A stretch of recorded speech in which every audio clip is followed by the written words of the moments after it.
Hey everyone, it's 10 Types, and Mega Evolutions has been out in Japan for a little while now, so I've obviously talked a lot about it if you've been following my channel, and if you have not, make sure you do subscribe so you don't miss future Mega Evolution content. But I've talked a lot about the meta and the good decks and the new cards that everyone's talking about. There's some like just really strong cards, but there's also some really fun cards from the new set, and also some fun ways to use some of these stronger cards. That's what we're taking a look at today. We're taking a look at 5 different decks here that are all, I'd say, rogue decks. Rogue decks have different calibers of like where people define them, but I imagine most people would say all these decks are rogue decks, or at least most of them. And these are all from Pokemon Book. I will say Pokemon Book is a website that is really nice for finding Japanese tournaments and deck results and stuff like that, or decks and tournament results. I messed that up. But I'll just pull up the first list here. They're kind of blurry or slash small. I've like zoomed in, so yeah, sorry about that. But we have the first list here. This is a Roaring Moon EX deck. Roaring Moon EX has 2 attacks for 3 energy, and they do the one does damage and then can do more if there's a stadium in play, and then the other attack can instantly knock out your opponent's active, but does damage itself. It's a Pokemon that's been in the game for a while and has been pretty good for a while. Though I wouldn't say like truly amazing. I don't know, at times it's been very good. Anyways, it's alright. You have Precisa's Vitality to power it up. We also see Energy Sticker, which is like a coin flip energy acceleration card here. We also see the new Stadium here, which damages Pokemon on play if they're not Darkness, which all your basic Pokemon in this list are Darkness. Overall, this deck is a pretty normal Roaring Moon list, I think. I don't know, I don't really play Roaring Moon. I imagine normally it would have a few more basics, but that's because this deck is playing one of my favorite cards from the new set, if not my favorite card from the new set, which I haven't talked about. It kind of inspired this video. I don't know. Okay, yeah, it is in Mega Brave here in Japan. And it's the new Cinderace. This card is so fun. It has the ability Explosiveness, which says if this Pokemon is in your hand when you're setting up for play, you may put it face down as your active Pokemon. It does say may, you don't have to. I'll get into that in just a second on some ways you can use it, but then you also have the attack flare turbo for 1 colorless. You do 50, and then you search your deck for up to 3 basic energy cards and attach them to your bench Pokemon and anybody you like. It also is a free retreater with 160 HP, fire type, weak to water. So overall, very solid stats. Doing decent damage. It's kind of like Joltik. It does damage, but it accelerates less energy, but it's more versatile. I'd say it's stronger than Joltik, but it is obviously a stage 2, and you can only get into play if you're not playing the previous evolutions, if you start it in your opening hand. That being said, as I said, you can start it in your. It can be played if you start in your opening hand. It does not have to be. So if it is your only Pokemon, if you have like no basics, you just have like Cinderace in your hand, you can mulligan or you can not mulligan, which is interesting. I don't know how useful that is, but it is something that I did want to mention. But Roaring Moon EX here is a Pokemon that's moderately expensive to pay, and this can get it powered up, which is really nice. It's just a very solid Pokemon once it's in play. That being said, obviously it's hard to get into play compared to a basic, right? So it's a really interesting Pokemon here for a lot of different uses. And as I said, it's free retreat, like pretty solid HP here. And then it has like a decent attack in terms of energy acceleration. It's very solid. I obviously talked about TM Turbo Energize. It's a little better than that. Again, I said it's kind of like Joltik, which is fine. And Joltik can be really useful, but it is situational with its energy typing in terms of what decks it's good in. This could be the Cinderace here could be used in pretty much anything. But comment down below what you think the best use case of Cinderace is, and if you think it will end up actually being good. I really like it, but I'm not gonna lie, I'm like I don't know, I really like these kind of cards, so I'm very biased here. I can't entirely tell if it will end up seeing play. Cards like this in the past sometimes have, and its attack is pretty nice here. But yeah, this deck, obviously, it's not really a new deck outside of the Cinderace and the Stadium, which is pretty minor. It's nothing crazy here, but I did want to talk about this card, and I actually have not seen it played in any other Japanese decks. That I believe these all won tournaments as well, like relatively small tournaments, but I haven't seen Cinderace in other decks because, it's not the strongest card here. But the next deck we have is Alakazam. This is the new Alakazam from Mega Evolutions. I don't remember which of the sets it's in. Apparently Mega Symphonia, and it has an ability here that says when you play it from your hand to your bench, when you like evolve, or onto your board, it can be your active. You get to draw 3 cards. The stage one also has a similar ability that lets you draw 2 cards, and then you do 20 for each card in your hand. It is 2 damage counters, which is a little different, meaning it will be walled off by like certain things, like there's a Charmeleon that'll wall it and stuff. But anyways, it's just doing okay damage here. This can be paired with Alakazam EX. I've actually already talked about that on the channel a little bit, and that's like solid, some extra draw there. But it's really interesting here because you want to draw lots of cards. This deck plays the Dunsparce as well. Normally, I'm not a huge fan of the Dunsparce because it's all right, but this is a single price deck looking for longer games. The Dunsparce is just pretty solid here, and it plays the really fun Enriching Energy combo. Enriching Energy is an ace spec that draws 4 cards when you attach it to one of your Pokemon, and then the Dunsparce can shuffle it back into your deck. So that can allow you to draw the 4 cards again. We also see some other interesting cards here. We see Zadu. I guess at first I thought Zadu was just here to draw you cards, but no, it's here to accelerate energy because you attach the enriching energy for a turn, then you accelerate with Zadu. We also see Suspicious Watch, I think is the translation of the tool, which lets you devolve one of your psychic Pokemon into any stage, I believe, and then you can also they go back to your hand, I think. So then you can replay them. This allows you to draw more cards, and obviously you want to be drawing more cards here. I guess I'll mention we see Psyduck. I don't know when Psyduck's coming out, but Psyduck is like a counter to Dusknoir here. Then we also do see Lily's Determination, which is shuffle draw 8 at the beginning of the game, or shuffle draw 6 after that. Beginning of the game, as in you have 6 prizes remaining, so it can be a lot of the game. And then we also do see, in terms of new cards, we see Lieutenant Surge's Strategy, I believe is the translation of it. Oh, and it's in the other set. Lieutenant Surge's Strategy here is a supporter that's really wacky. It says you can have each player take a prize, but you can ask your opponent if each player can take a prize, and then they decide yes or no. If they say no, then you get to draw 4. Obviously, drawing cards is very important for this deck. And then on top of that, if you take a prize, you get a card, and you also take a prize. I don't know. I feel like most of the time your opponent will just say yes, and then I don't know how good that is for the deck, but it's funny you did want to mention it here. Overall, some really cool cards in the deck, like Tulip and Sacred Ash, which are like fun recovery cards you don't see all that often.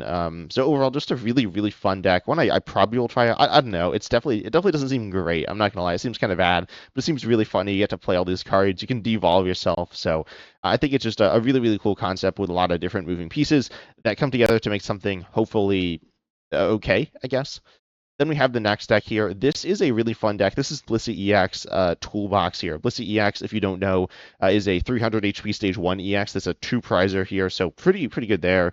And then it also has its attack 180 for 3. I think you draw till you have 6. It's like kind of whatever. Then you also have the ability letting you move a basic energy around your board once each turn. But you can also use multiple Blissey EXs every turn. We see Telomass Ogerpon EX. We actually see 3 Ogerpons here, but the grass one can accelerate to itself, which is, I guess, one of your main forms of energy acceleration. We also do see Sparkling Crystals like Teraboxy. That's not exactly energy acceleration. Specifically, it doesn't let you can't be moved with Blissey. But then we also see Glass Trumpet, which accelerates to your benched colorless Pokemon if you have Terras in play, which you got the 3 of the Ogerpons, and then you got Pikachu. So you can use those, again, just kind of like you'd use them in Terra Box or whatever kind of toolbox deck you have there. We also see Turbo Energize, Team Turbo Energize, and then we see Crispin, so a bunch of different forms of energy acceleration. And then, again, a lot of normal Terra Box stuff, but there are some new cards as well that are really cool here. We see Mega Mawile EX, which, not going to lie, seems kind of hard to attack with because you only have 2 metals, but anyways, Mega Mawile. Here it is. Let's go. I found it. It's a really cool card here. It's, in my opinion, a very solid mega. It's kind of like the baseline mega, in my opinion, that I kind of compare the other megas to. Gobble Up, apparently, for 2 metal, does 80 for each prize you've already taken, which can be very strong for a finishing attacker here. So it can be nice there. It's not like for a lot of the game is kind of meh, but then it gets very strong at the end of the game, one-shotting pretty much anything there. And then your second attack here, Big Bite for Metal Colorless, does 260 if your opponent's active has no damage counters on it already. Otherwise, it just does 30, so it's good. Again, some Pokemon could like one-shot Goldango, it's kind of cool here. How good is it? I think it's solid. It is a 3-prizer, right? You need to consider that. Its HP is like kind of meh, but it is it's a very solid Mega, in my opinion. Again, not amazing. It's more of like a tech option in different decks, mostly our Caledon, I think, but I really like it here. Then we see another Mega as well. We see Mega Kangaskhan. Mega Kangaskhan is a card that's the same set. Apparently in Mega Symphonia, and it's a card that if it's in the active, you can draw 2. That's okay. But then you can also use your attack here for 3 colors, do 200, flip to get tails, 50 more for each heads. So stronger than Blissey EX here, even if you get all tails. Same HP as well. So pretty interesting here, just very high HP, highest HP basic in the game, and I believe tied with the highest basic we've ever seen. There might have been some like weird exceptions, but I don't even know if that's true. But I'm pretty sure it's the highest. But comment down below if I'm wrong on that one. But anyways, yeah, it's pretty cool here, just as a solid attacking option and a draw option because the deck can have draw issues and it's like searchable. So it's pretty cool in this list. Overall, I really like box style decks, and this one's really cool. I think the Megas kind of rounded out a bit more. Pikachu EX honestly kind of plays similarly to the Megas as well, doing 300 for 3. And then you like lose the energies. With the other Megas, you don't lose the energies, but they are somewhat situational as well. They're like big hitters though. And then you have the Ogre which are um, also, I'd say they're not like big hitters. They are more so like support pieces, kind of, tech options. Then Lilies is obviously there for, the Pokemon that are Dragon type. So you got, a Terra Box style deck with some really fun new pieces here. Then we have another deck that's kind of similar. This is Armarouge with Ethan's Ho-Oh EX, where you accelerate fires onto your board. Then you use Armarouge to move them to your active. From there, you're going to be able to attack with different Pokemon. We see Roaring Moon EX, which not gonna lie seems kind of hard to attack with here. You do have Prism Energy and Legacy Energy, which are an energy of every type, and then we also have Fires, which you can accelerate. Roaring Moon is of course 2 energies that are not fire, so that's kind of sketchy. But then you have Crap Ghost EX, and you are playing Air Zero Underdepths as well. You have or is that your only Terra? It might be, unless I'm missing something. And then you have Lilies, you got Mew EX, you also have Latias EX, and then you have Mega Latias EX here. Oh, you got Ogerpon.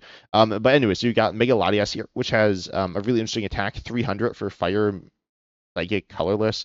And what it does is it allows you to, if you swing it into the active, you're going to be able, or no, sorry, that's with the other card. So it lets you do 300. You just get all the energy from it. So very similar to Pikachu EX, but it fits within this deck because it is only 1 energy that's not fire type because it's fire and then a colorless there, plus the psychic. So it is pretty payable here. It is a little like vulnerable to stuff like Lotus Clefairy EX, but it is a pretty strong attacking option. You cannot attack with a turn 1 in this deck, but there is a Latios, or no, what is it? Latios, that lets you accelerate. It kind of do the same stuff Armarouge does when you swing it into the active. We don't see that here, but you could do that as a fast attacking option. We still see Mega Kangaskhan EX as well as a draw option here, which is, I think, better here because you don't have Blissey EX for a draw. And then it's also like higher HP. You don't have Blissey EX for the tankiness. And then you attack with it, and you can like get it powered up relatively easily. The deck's a little clunky. You got like the Armarouge and the Ethan stuff there. So overall, this deck's super fun. It's another toolboxy deck here, and again can use some of the Mega Basics, which I think haven't been talked about too much because the Mega Stage 2s and Stage 1s are decks in the all on their own, but the Basics are really nice tech options in different decks. They're not like absurd, but I think they're pretty solid. And the decks that you're playing them in are decent. They're not like the true top tier decks either, I'm not gonna lie, but they are pretty fun cards. Then we have the last deck here. This is the deck that I think I've talked about on the channel. I feel like I must have, but it is Hydrapple EX, where it does I think 30 more for each grass energy you have in play. 30 plus 30. And then you can also accelerate grass from your hand once each turn, and then you heal 30 from that Pokemon. And then you also have TMS Ogerpon EX, which allows you to accelerate from hand and draw, then you have Meganium here, which doubles all the grass energy. This is a new Pokemon. And then you have the Stadium Vitality Forest, which lets you go ahead and evolve your grass Pokemon instantly, except for turn 1, but you can evolve them just the turn you play them. And so it's very strong, allowing you to pull off some pretty powerful combos when you have pretty much nothing on your board. We also see Toedscruel, the single prizer to counter Goldango mainly, I think, and then also we have Toedscruel EX, which is a pretty similar attacker here. Toedscruel EX is doing, how much does it do? It does 40 more for each grass, for your bench Pokemon that have grass attached. And yeah, Toedscruel EX is definitely a pretty strong card here, like a decent option. Hydrapple can scale, I think, a little more, but Toedscruel, if you got a full bench, is doing how much is it doing? 280, I think, unless I did that wrong, which is like pretty good, right? So overall, I think it's a pretty cool deck. Wait, how much is Hydrapple doing if you max it out, actually? 3, 5, 6, 10. Was it doing 300? I think it's actually doing 300, which isn't that much more, because it's only 9 grass, because it's playing some other stuff here as well. Notably, it's playing the Dipplin and then Festal Lead, so you can attack twice. So some really cool stuff going on in this deck. I think grass is going to be pretty fun with the new stuff. I don't think it's going to be crazy, but I think it's going to be decent. Mega Venusaur has been getting a decent amount of talk. I think it's mostly a deck that's getting more hype because it's just truly new. I think Hydrapple's honestly on a similar tier to it, and it is pretty fun. Hydrapple is like pretty sketchy as well, but it is a cool deck. But tell me down below in the comment section what your thoughts are on these new decks. Which ones you're excited to play? Which ones you think are going to be not at all good enough, and if there are other decks you're excited for from the new set. But I hope you enjoyed. Make sure you like, subscribe, hit the bell, all the good stuff. And as always, I'm excited to see you in the next video.